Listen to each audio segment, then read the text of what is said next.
Kehilangan Justin Hubner boleh dikata mengurangi kekuatan tim nasional kita sekitar 10-20%. Lalu siapa yang kira-kira akan mengisi posisi Justin Hubner di lini tengah untuk memperkuat pertahanan kita sebagai gelandang bertahan?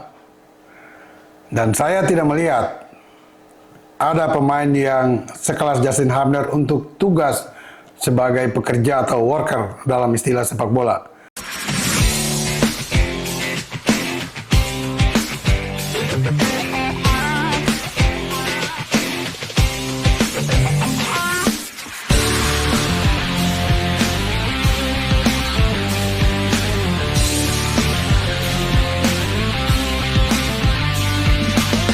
Semua rekan sahabat Rai Soccer TV, ikuti terus analisis Bung Yes. Tentu saja like, comment, and subscribe.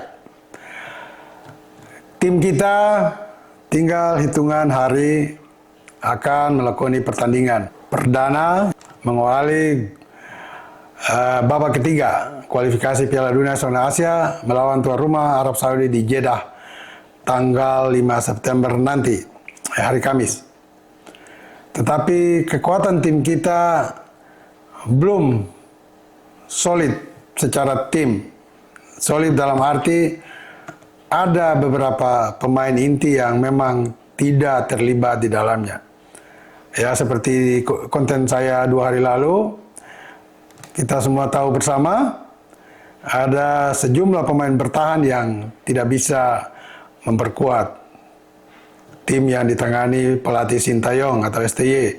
Mereka adalah Jordi Amat yang masih cedera, Justin Hubner yang terkena akumulasi 2 kartu kuning, Elkan Bagot yang masih dalam proses ya dan tidak akan ikut, tapi yang pasti melawan Arab Saudi tidak ikut karena memang namanya tidak disertakan dalam 26 pemain yang disampaikan oleh Sintayong. Dan juga yang terakhir ada Jaitzes yang mengalami cedera ketika membela timnya Venezia di Serie A Liga Italia. Pertanyaannya sekarang, siapa yang paling pas mengisi posisi Justin Hubner? Dan sampai saat ini saya tidak melihat ada pemain, baik pemain lokal maupun pemain keturunan yang bisa mengambil alih tugas Justin Hubner nantinya di tim nasional. Padahal peranan Justin Hubner ini sangat penting. Dia bisa bermain sebagai pemain bertahan murni, ya, biasanya di posisi bek kiri. Tetapi juga dia bisa digeser ke tengah sebagai gelandang bertahan. Paling tidak, kalau dalam istilah format lama di sepak bola, ada 2 pemain di jantung pertahanan itu stopper libero. Nah, dia ini lebih tepat akan sebagai stopper, ya. Tapi istilah itu sedikit demi sedikit sudah mulai tergerus dengan pola center back, ya, pemain belakang dalam posisi sejajar selalu, tidak dalam posisi vertikal tetapi dalam posisi horizontal. Tidak ada lagi stopper libero karena kalau memakai istilah stopper libero maka ada seorang pemain bertahan di depan dan di belakangnya ada seorang libero. Itu pemain terakhir sebelum kiper.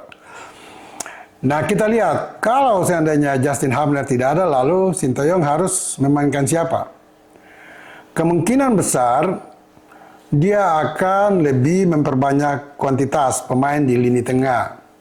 Ya, mungkin dalam pola 3-5-2, ya, 3-5-2. Tapi bagi saya apapun polanya, kualitas Justin Hubner tidak bisa ditutupi oleh pemain yang dipunyai oleh STY saat ini.